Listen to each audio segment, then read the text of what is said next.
এটা হলো রসুলপুরের উপকারী জাদুর পুকুর। এই পুকুরের অনেক বিশেষত্ব রয়েছে, তার মধ্যে এই গ্রামের মানুষ শুধু একটাই জানে, আর সেটা হলো কারো বাড়িতে কোনো বড় অনুষ্ঠান হলে এই পুকুর থেকে থালা বাসন চাইলে পুকুর থালা বাসন দিয়ে সবাইকে সাহায্য করে, কিন্তু শর্ত একটাই, গুনে গুনে পরিষ্কার করে সব থালা বাসন আবার ফিরিয়ে দিতে হয়। মা মা আমরা কোথায় যাচ্ছি মা? আমরা ওই উপকারী পুকুরে যাচ্ছি। উপকারী পুকুরে কেন যাচ্ছি মা? নুরি, কালকে তোর জন্মদিন, অনেক লোকজনকে খাওয়াতে হবে, এত থালা বাসন কোথায় পাবো? আজ যদি ওই পুকুরকে বলে আসে তাহলে কালকে গেলে দেখতে পাবো ওই জাদুর উপকারী পুকুর আমাদের জন্য থালা বাসন উঠিয়ে রেখে দিয়েছে। আচ্ছা মা, আমি যদি ওই পুকুরের কাছ থেকে অন্য কিছু চাই তাহলে কি ওই পুকুর আমাকে সেটা দিবে? খবরদার নুরি, ভুলেও এই কাজ করবি না, আর একা কখনোই ওই পুকুরের ধারে যাবি না। আমাদের প্রয়োজনে যে থালা বাসনগুলা পাই এটাই তো অনেক কিছু, তাই না রে? হ্যাঁ। হে উপকারী পুকুর, কাল আমাদের বাড়িতে একটা অনুষ্ঠান আছে, তাই আমার কিছু থালা বাসন দরকার। আজ বলে গেলাম, কাল সকালে এসে নিয়ে যাব, দয়া করে তুমি রেখে দিও। মা মা আমি কিছু চাই মা, প্লিজ। খবরদার নুরি, তোকে এক কথা বারবার বলতে ভালো লাগে না? বলছি না কোনো কিছু চাইবি না, চল এখান থেকে তাড়াতাড়ি বাড়ি যাই।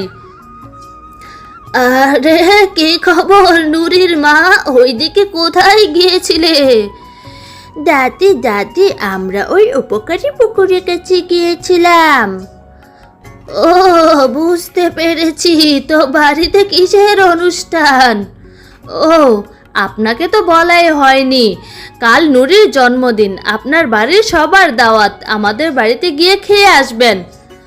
ও নুরির জন্মদিন, আর আমরা যাব না? তা কি করে হয়, সময় হলে ঠিক চলে যাব। ঠিক আছে চাচি, তাহলে এবার আমরা যাই। আচ্ছা আচ্ছা মা, যাও। তুমি এসেছো তো? উপকারী পুকুরের কাছে গিয়েছিলে? হ্যাঁ গো, গিয়েছিলাম। কাল সকালে গিয়ে থালা বাসনগুলা নিয়ে এসো, জাদুর পুকুর উঠিয়ে রাখবে, আমি আবার সকালে ব্যস্ত থাকবো। ঠিক আছে বউ, তাহলে তুমি ঘরে থাকো, আমি এখন বাজারে গেলাম, যা যা লাগবে সবকিছু নিয়ে আসি। ঠিক আছে যাও, যা যা আনতে বলেছিলাম সব খরচপাতির লিস্ট তোমার কাছে আছে তো? মনে থাকবে তো? মনে আছে বউ, লিস্টটাও রেখে দিয়েছি, মশলা চাল ডাল যা যা লাগবে সব কিছুই আনবো। বাবা বাবা, আমার জন্য কি আনবে? আমার মিষ্টি মা, তোমার জন্যই তো সব কিছুর ব্যবস্থা করছি। আচ্ছা ঠিক আছে, আসার সময় তোমার জন্য চকলেট নিয়ে আসবো। ঠিক আছে বাবা, বেশি করে আনবে কিন্তু। ঠিক আছে আমার মিষ্টি মা, এখন তাহলে বাবা যাই, অনেকগুলো চকলেট নিয়ে আসবো আমার মিষ্টি মায়ের জন্য। এই তো থালা বাসন উঠিয়ে রেখে দিয়েছে, অনেক ধন্যবাদ তোমাকে উপকারী পুকুর। রান্না বান্নার কাজ কত দূর? ওগো তুমি এসেছো, এই তো শেষের দিকে, যাও তুমি এগুলা রেখে সবার খাবার দাবারের ব্যবস্থা করো। হ্যাঁ গো বউ, এক্ষুনি যাচ্ছি, সবকিছুর জোগাড় হয়ে গিয়েছে, এবার খেতে দিতে আর কোনো সমস্যা হবে না। এইভাবে গ্রামের সবাই উপকারী পুকুরের থালা বাসন দিয়ে তাদের মেহমানদের খেতে দেয়। খাওয়া দাওয়া শেষ হলে থালা বাসনগুলা পরিষ্কার করে আবার উপকারী পুকুরের কাছে রেখে আসে। একদিন পাশের গ্রামের লুলু নামে একজন ওই উপকারী পুকুরের কাছে থালা বাসন নেওয়ার জন্য আসে। হে উপকারী পুকুর, কাল আমার মেয়ের বিয়ে, আমি অনেক গরিব, তুমি যদি আমাকে কিছু থালা বাসন দিয়ে সাহায্য করতে তাহলে আমি অনেক খুশি হতাম।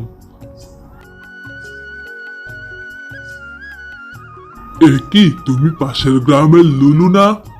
হ্যাঁ ভাই, আমি পাশের গ্রামের লুলু। সেটাই তো দেখতে পাচ্ছি, তুমি তো অন্য গ্রামের লোক, তাহলে তুমি আমাদের উপকারী পুকুরের কাছে কি চাচ্ছ? কালকে আমার মেয়ের বিয়ে, তোমাদের উপকারী পুকুরের কাছে থালা বাসন চাইতে এসেছি। আরে ভাই, তুমি কি জানো না আমাদের গ্রামের নিয়ম হলো অন্য কোনো গ্রামের লোকদেরকে থালা বাসন দেওয়া নিষেধ। ভাই ভাই, আমি অনেক গরিব, সবার কাছ থেকে চেয়ে পুছে কিছু ব্যবস্থা করেছি, আরো কিছু থালা বাসনের প্রয়োজন, আমাকে দয়া করে ফিরিয়ে দিবেন না, আমি সত্যি বলছি সব ফিরিয়ে দিয়ে যাব। ঠিক আছে, যেহেতু তুমি গরিব সেজন্য কিছু বললাম না, তবে হ্যাঁ, থালা বাসনগুলা নিয়ে যাবে, ঠিক আছে, সবগুলা আবার গুনে গুনে দিয়ে যাবে, একটাও যেন কিছু না হয়, যদি কিছু হয় তোমার কিন্তু বড় ক্ষতি হবে, এই বলে দিলাম। আচ্ছা ঠিক আছে, এই উপকারী পুকুর যদি আমাকে থালা বাসন দেয়, আমি কথা দিলাম সবকিছু গুনে গুনে আবার দিয়ে যাব। হে উপকারী পুকুর, আমাকে প্লেট বাসন দিও, আমি তাহলে আজকে গেলাম। পরের দিন লালু এসে দেখে পুকুর পাড়ে তার জন্য অনেক থালা বাসন গুছানো রয়েছে। লালু খুশি হয়ে থালা বাসনগুলো নিয়ে চলে যায়। লালুর বাড়ি অনুষ্ঠান শেষ হলে লালু থালা বাসনগুলো গুনে দেখে সেখানে একটা থালা কম আছে। এ কি, এখানে একটা থালা কম আছে, থালাটা গেল কোথায়? কে জানে, বিয়ে বাড়িতে কত লোক আসে, হয়তো তাদের মধ্যে কেউ চুরি করে নিয়ে গেছে। চুরি করে নিয়ে গেছে মানে? যে চুরি করবে তারও ক্ষতি হবে, সেই সাথে আমি যদি সবগুলা ফেরত না দেই তাহলে তো আমারও ক্ষতি হবে, যে করে হোক থালাটার ব্যবস্থা করতে হবে। কোথায় পাবে সেই থালা? কার কাছ থেকে আনবে? যে নিয়েছে সে কি আর দিয়ে যাবে? তাহলে এখন কি করব বউ? কি আর করবে, এমন অনুষ্ঠানে দুই একটা থালা বাসন তো হারাবেই, তাই না? তুমি এগুলো ফেরত দিয়ে আসো আর ওই পুকুরের কাছ থেকে ক্ষমা চেয়ে আসো। কিন্তু বউ, গ্রামের লোক যদি জানতে পারে তাহলে তো আরো বড় সমস্যা হয়ে যাবে। তাহলে একটা কাজ করো, রাতে গিয়ে দিয়ে এসো, গ্রামের লোক যেন জানতে না পারে, পরে কেউ জিজ্ঞেস করলে বলবে যে সবগুলা তুমি জমা দিয়ে দিয়েছো। কি আর করার, তাহলে রাতে গিয়ে দিয়ে আসবো। হে উপকারী জাদুর পুকুর, আমাকে ক্ষমা করে দিও, তোমায় সবগুলো থালা ফেরত দিতে পারলাম না, একটা থালা হারিয়ে গিয়েছে, তোমার ওই থালা যে নিয়ে গিয়েছে তাকে তুমি উপযুক্ত শাস্তি দিও আর আমাকে ক্ষমা করে দিও। এ কি, এখানে তো কোনো থালা বাসন নাই। হে উপকারী পুকুর, তোমার কাছ থেকে কাল থালা বাসন চেয়ে গেলাম, কই আমাকে তো থালা বাসন দাওনি। আমি কি তোমার কাছে কোনো ভুল করেছি? কি হয়েছে ভাই, উপকারী পুকুরকে কি বলছো? দেখো না ভাই, গ্রামের সবার বাড়িতে যখন অনুষ্ঠান হয় উপকারী পুকুর সবাইকে থালা বাসন দিয়ে সাহায্য করে, কিন্তু আমি গতকাল বলে গিয়েছিলাম, এখনো এসে দেখতেছি কোনো থালা বাসন নাই। আরে ভাই, তুমি তো জানো একজনকে যদি থালা বাসন দেয় সে যতক্ষণ ফেরত না দিয়ে যাবে অতক্ষণ তো উপকারী পুকুর তোকে থালা বাসন দিবে না। হ্যাঁ ভাই জানি তো, কিন্তু আমি খোঁজ নিয়েছি, আমাদের গ্রামে আজ কারো বাড়িতে কোনো অনুষ্ঠান না। আমাদের গ্রামে না থাকলে কি হবে, পাশের গ্রামে লালু এসে এই পুকুর থেকে থালা বাসন নিয়ে গিয়েছে, হয়তো এখনো এসে দিয়ে যায়নি। তাহলে তো থালা বাসন আনতে লালুর বাড়িতেই যেতে হবে। হ্যাঁ হ্যাঁ, ওইখানে যা থালা বাসন পেয়ে যাবি। লালু ভাই, ও লালু ভাই, একটু বাহিরে আসুন তো। কে ভাই তুমি? তোমাকে তো চিনলাম না। আমি রসুলপুর থেকে এসেছি, শুনেছি আপনি নাকি আমাদের উপকারী পুকুরের কাছ থেকে থালা বাসন নিয়ে এসেছিলেন। হ্যাঁ হ্যাঁ, আমি তো এনেছিলাম, কিন্তু আমি তো ফেরত দিয়ে এসেছি। ফেরত দিয়ে এসেছেন মানে? ফেরত দিয়ে আসলে ওই উপকারী পুকুর আমাকে থালা বাসন দেবে না কেন? সেটা তো ভাই আমি জানি না, আমি যা এনেছিলাম সবকিছুই ফেরত দিয়ে এসেছি। ওগো, তুমি কোথায় গেলে?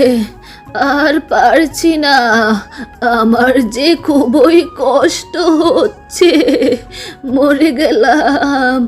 ওগো, তুমি কই? ভিতর থেকে এভাবে ডাকছে কে ভাই?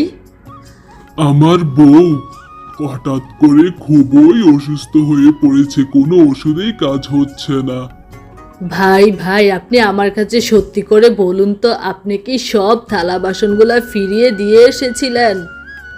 হ্যাঁ ভাই, বিশ্বাস করো আমি সব প্লেট বাসন ফিরিয়ে দিয়ে এসেছি। আচ্ছা আচ্ছা, ঠিক আছে ভাই, আমি বিশ্বাস করলাম। আমি তাহলে এখন যাই, তবে মনে রাখবেন কেউ যদি ওইখান থেকে একটা থালা বাসনও নেয় তার মৃত্যু কিন্তু নিশ্চিত। এই যে ভাই ভাই, দাঁড়াও দাঁড়াও, আরেকটা কথা শুনে যাও। কি হয়েছে ভাই, আবার কি বলতে চান বলুন। আসলে ভাই, আমি তোমার কাছ থেকে একটা কথা লুকিয়েছি। তুমি চলে যাচ্ছ দেখে বুকের ভিতরটা কেমন কেমন যেন করছে। তুমি চলে গেলে আমি শান্তিতে থাকতে পারবো না। ঠিক আছে, বলুন কি বলতে চান। বাবা, আমাকে ক্ষমা করে দিও। ওই থালাটা আমি এই চুরি করে লুকিয়ে রেখেছি। ওই থালাটা দেখে আমি লোভ সামলাতে পারিনি। ভেবেছিলাম একটা থালা নিলে কি আর হবে। ও মা, ওই আলমারির মধ্যে ওই থালাটা রাখা আছে। ওগো, তুমি গিয়ে এই থালাটা দিয়ে আসো আর আমাকে বাঁচাও।